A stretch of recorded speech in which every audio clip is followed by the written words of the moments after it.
rotary air compressor. The last class we had discussed about the work done by the centrifugal rotary compressor. So work input by the compressor per kilogram of air W is equal to Cp into T01, which is the stagnation temperature at the inlet, and P02, which is the stagnation pressure at the outlet, and P01, which is the stagnation pressure at the inlet of the compressor, all raised to gamma minus 1 by gamma minus 1. In most practical problems of centrifugal compressors, that is, if we are considering the airflow velocity at the inlet is equal to airflow velocity at the outlet, that is, V1 is equal to V2. In that case, the stagnation enthalpy at the inlet is equal to H1 plus V1 square by 2, and the stagnation enthalpy at the outlet is H2 plus V2 square by 2. But we are considering V1 and V2 are same. So the equation becomes in H02 minus H01, which is the difference between the stagnation enthalpy at the inlet minus stagnation enthalpy at the outlet, becomes equal to what? H2 minus H1. Why? Because here the V1 is becomes equal to V2. So H01 becomes H1 and H02 becomes H2. So what will be the equation for work input by the compressor per kilogram of air?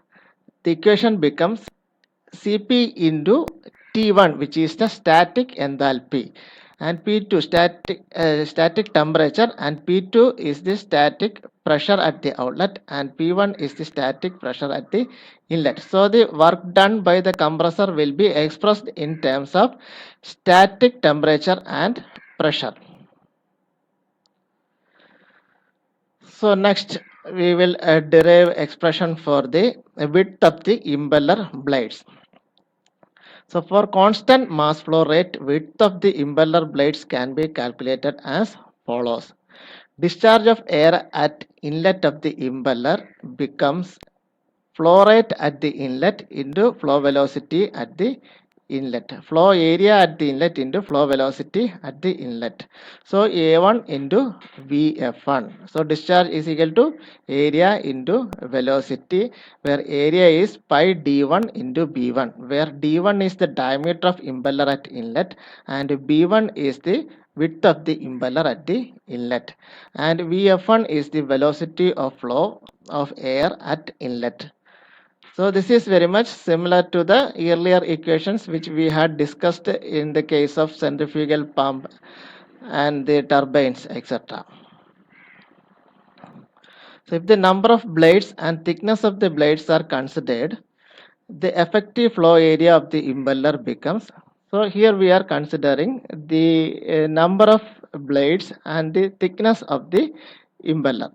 Okay, then the equation becomes pi d1 minus n into t, where n is the number of impellers and t is the thickness of the impeller, into b1 is the width of the impeller at the inlet of the impeller blades. So mass flow rate of air at inlet is equal to rho1 into Q1, where rho1 is the density of air at the inlet. So mass flow rate is equal to rho1 into pi d1 b1 into Vf1. So from this equation we find value of b1. b1 becomes m, which is the mass flow rate of air at the inlet, and divided by rho1 into pi d1 into Vf1. So we know that 1 by rho1, that is 1 by density, is equal to specific volume of air. So b1 becomes m into V1, small v1, which is the specific volume of air, and the density term is disappeared and it appeared as in the terms of specific volume of air v1. So m into v1 divided by pi d1 into vf1. Similarly, b2 is equal to m into v2 by pi d2 into vf2.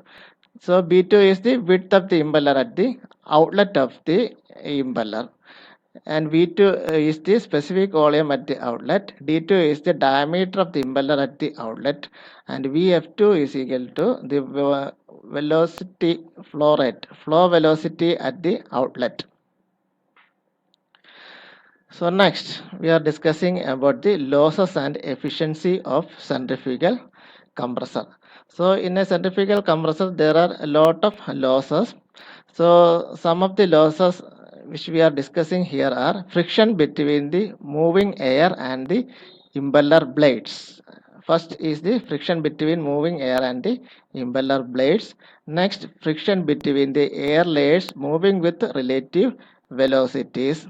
So different air layers moving with relative velocities, which means each layer moves at different velocities. So there will be a friction between each air layers. Next, turbulence caused by the air. As the velocity of the air increases, its movement converts from laminar flow to turbulent flow, and the shock at the entry. Shock at the entry. So these are the losses occurring when the air flows through the centrifugal compressor blades.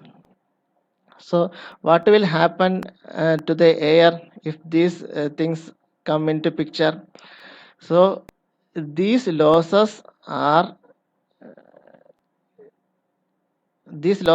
used to increase the enthalpy of the air. So this causes an increase in enthalpy of air without increasing air pressure. So if the losses are there, the velocity of the air or the flow of the air is utilized to increase the enthalpy of the air. So what will happen if the enthalpy increases? The enthalpy increases, the temperature of the air get increased. Therefore, the actual temperature of the air coming out of the compressor is more than the temperature of air if it is compressed isentropically.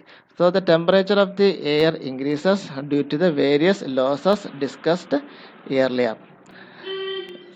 So, if the compression takes place isentropically, then the temperature won't increase much.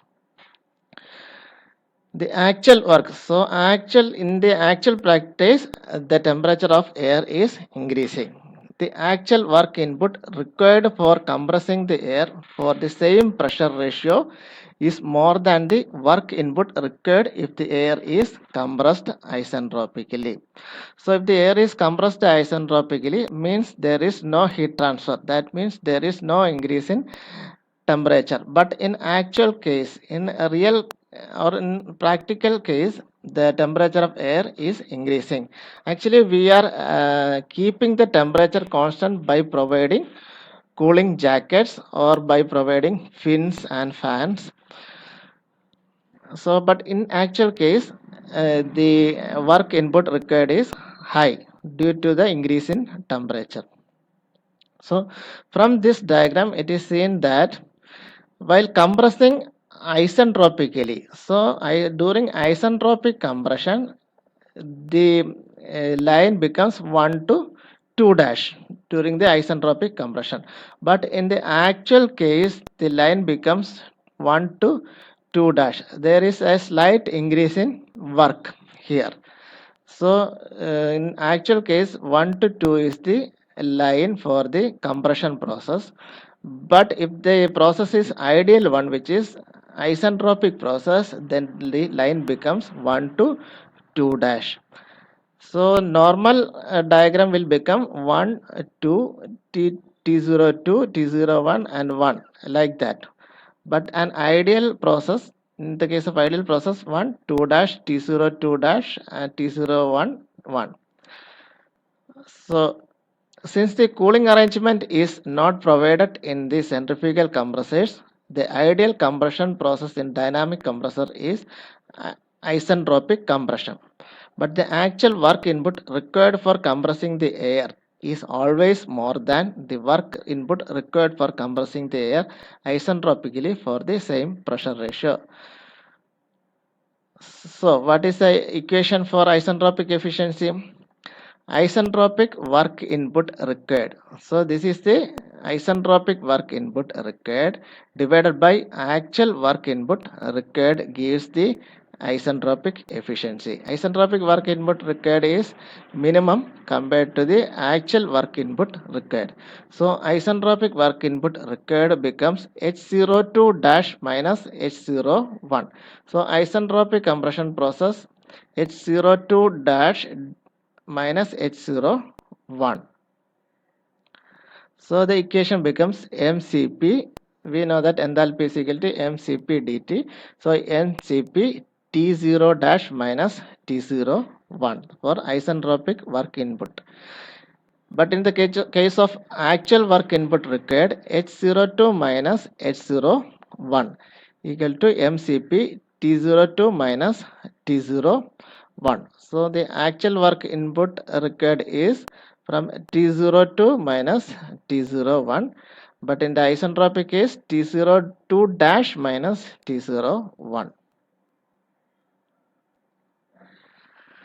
So isentropic efficiency can be expressed as mCp into T0 dash minus T01 by mCp T02 minus T01. So isentropic work input required divided by actual work input required. So from the diagram it is seen that actual work input required is greater compared to the isentropic work input required.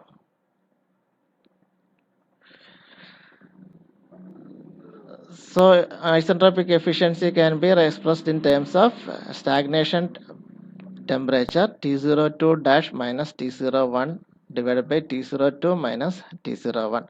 So T01 is the stagnation temperature at the inlet and T02 is the stagnation temperature at the outlet, and T02 dash is the stagnation temperature at the outlet if the process is isentropic. So next we are considering the velocities are same at the inlet and outlet. Therefore we can take the static temperature like T2 dash minus T1 divided by T2 minus T1. So isentropic efficiency becomes T2 dash minus T1 divided by T2 minus T1, where T1 and T2 are static temperatures at inlet and outlet respectively in actual compression process. So this is the actual compression process, and T02 dash is a stagnation temperature of air at outlet of the impeller in the isentropic compression process. So that's all for now.